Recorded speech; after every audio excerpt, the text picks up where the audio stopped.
Okay, so are you ready to, like, really get into the whole Mr. Beast thing? Like, beyond just the viral videos and the crazy cash he throws around. Yeah. We're talking about what makes him tick, the drive, the risks he takes, and honestly, the kind of surprising downsides to building this huge empire from basically his bedroom. Mm-hmm. We're going to be pulling a lot from his interview on the Diary of a CEO podcast. Okay. And I got to tell you, it gets really, really real. Yeah, what's interesting about Mr. Beast is this tension he's got going on. Uh-huh. This almost like superhuman drive to succeed, but also he's super open about what it does to him personally. Right. Like, we're talking about a guy who started making YouTube videos at 11 years old, Wow. fueled by this burning desire to make something of himself and to take care of his mom. 11 years old? I mean, I was still trying to figure out Super Mario Right. at that age. Exactly. This wasn't just kids messing around with a camera. Oh, no. He was analyzing trends, spending hours on strategy. Like, he was born an entrepreneur, almost. Absolutely. He talks about these 18-hour Skype calls. No way. Dedicated to just figuring out how the YouTube algorithm works. Wow. Most teenagers, they're worried about prom dates. This kid's building a business plan. Seriously. It shows a level of focus and drive that you just don't see very often. So we see this crazy ambition right from the start. Yeah. But, that kind of fire, it goes at a price. Yeah. Mr. Beast's been super open about his struggles with Crohn's disease Mm-hmm. and the mental toll of this insane workload he's got. It's a really tough chronic illness. Yeah. And inflammatory bowel disease. Okay. And I think what's so striking is the contrast. Yeah.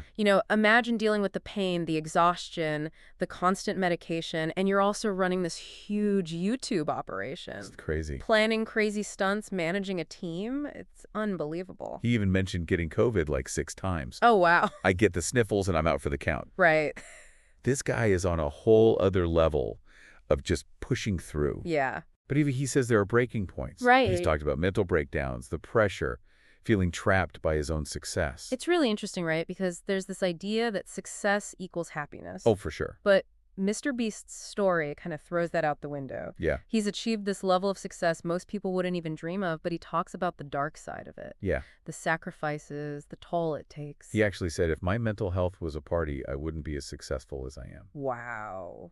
That's deep.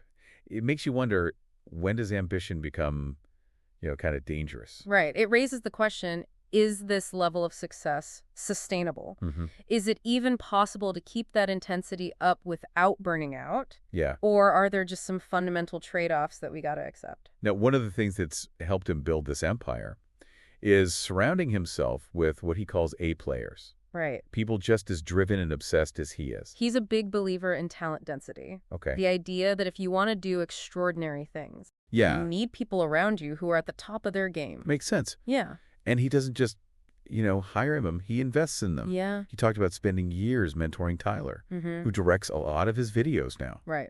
It's not just about assembling a team. Uh-huh. It's about making those people better, Totally. pushing each other to always be improving. It's a good lesson for anyone building a team, You're not looking just for skills on a resume. You're looking for that shared hunger. Yeah, yeah. That willingness to go above and beyond. And that brings us to Feastables. Oh, yeah. This is where you see Mr. Beast's business smarts really shine. Mm-hmm. It's not just another YouTuber merch drop. It's like a full-on revolution in the chocolate industry. Absolutely. He saw a problem. Millions of kids trapped in child labor on cocoa farms, Right. mostly in West Africa. And he didn't just tweet about it. He did something about it. He wanted to prove that you can build a successful, ethically sourced chocolate company Mm-hmm. and still take on the big guys. Right. It's almost like he's using his platform to force the industry to change. And it's a smart strategy. It's not just about selling chocolate. It's about raising awareness, Uh-huh. setting a new standard, challenging how things have always been done. Wait, he put hidden cameras in Walmarts? Yeah, he was obsessed with the packaging for Feastables. Okay, tell me more about that. He wanted to make absolutely sure the bars wouldn't break inside. Yeah. And that the boxes stayed on the shelves. Smart. This wasn't just some, ego project. Uh-huh. He was focused on every little detail of the customer experience. Okay, but hidden cameras, that's serious dedication to quality control. Right. Most CEOs wouldn't even know where to find a GoPro, Yeah, let alone use them for market research like that. exactly. He's not afraid to get his hands dirty. Yeah. He's driving to Walmart's. Really? checking inventory, looking at sales data. Wow.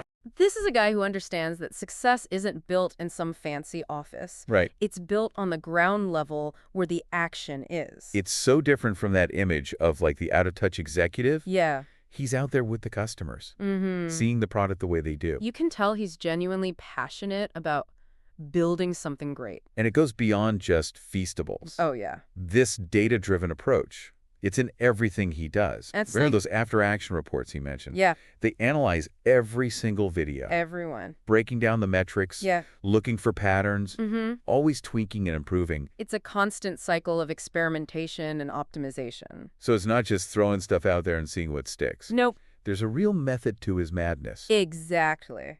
This guy's running a data-driven content factory. Exactly. And that's what lets him push creative boundaries while still delivering consistently. Yeah. He's not afraid to fail, but he always learns from it. It's a great mindset, not just for content creation, but for anything you do. It's like that saying, fail fast and fail often. Right. It's about using those setbacks as chances to learn and get better. Now think about Beast Games. Okay. This wasn't some random idea he threw together. This was a calculated risk. Yeah. A way to expand beyond YouTube. $100 million budget, 50 Guinness World Records. Yeah. It was a huge gamble. It was. And it paid off big time. Yeah. It showed that YouTubers can compete with traditional media, that they can make content that connects with a global audience. And it wasn't just about him. He said that Beast Games created opportunities for other creators. Yeah. Brought millions of dollars to other YouTubers. Wow. He's raising the bar for the whole industry. It really changes the power dynamic between creators and those streaming giants. Absolutely. Suddenly, YouTubers aren't just begging for scraps. Right. They're building their own empires on their own terms.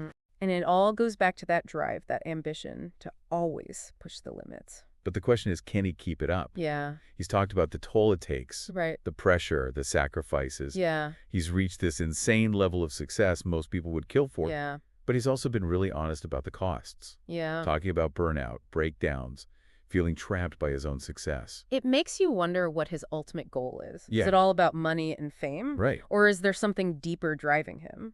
He said that money is just fuel to grow a business. It seems like his ambition goes beyond just building personal wealth. Yeah. He's talked about wanting to tackle things like child labor, poverty, even running for office someday. It's almost like he sees his platform as a tool. Yeah. He's building this massive empire, but not just for himself. Right. It's about creating a platform for impact. Yeah. A way to change the world. That's honestly pretty inspiring. It is. It reminds you that success isn't just about the numbers. Right. It's about using your influence to make a difference. But it also raises another question. Yeah. Can he hold on to that idealism Yeah. while still operating in this super competitive world of business and entertainment? It's a tough balance. It is. All right, so we've talked about the ambition, the drive, the business smarts. But I think what's really hit me through all this is his vulnerability.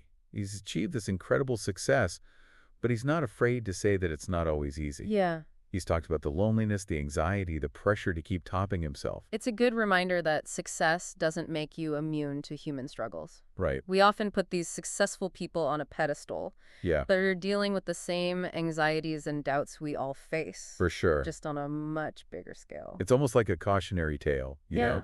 It's so easy to get caught up in the hype, to chase all those external signs of success. Right. But we got to remember the costs. Absolutely.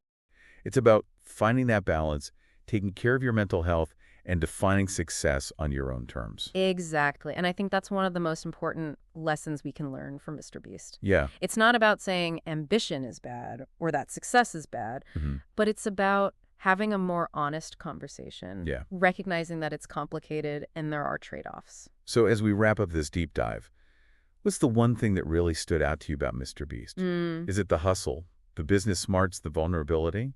What fascinates me is how he's always challenging the way things are done. Yeah. He's not just playing the game, he's changing the rules. Right. Whether it's YouTube, chocolate, or streaming, he's pushing the boundaries and forcing the industry to keep up. And that's a powerful lesson for everyone listening, don't you think? Absolutely. It's about having the guts to think bigger, to challenge the norms, to create your own path. Yeah. Mr. Beast's story shows us that anything is possible if you have the drive, the vision, and the willingness to take risks.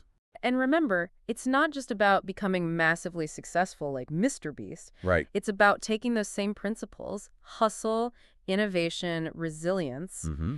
and applying them to your own life, whatever your goals are. So if you're feeling inspired to learn more about Mr. Beast, definitely check out his full interview on the Diary of a CEO podcast. Definitely. It's a wild ride. It is. And let us know what insights you uncover. Yeah. Until next time, keep learning, keep questioning, and keep pushing those boundaries. It's true. And he talks about being lonely, being anxious, the pressure to always be doing more. Yeah. And it makes you think, right? Like, how much is enough? Exactly. How do you step back and say, okay, I've accomplished something incredible. Now what? And he seems to be wrestling with that. Oh, absolutely.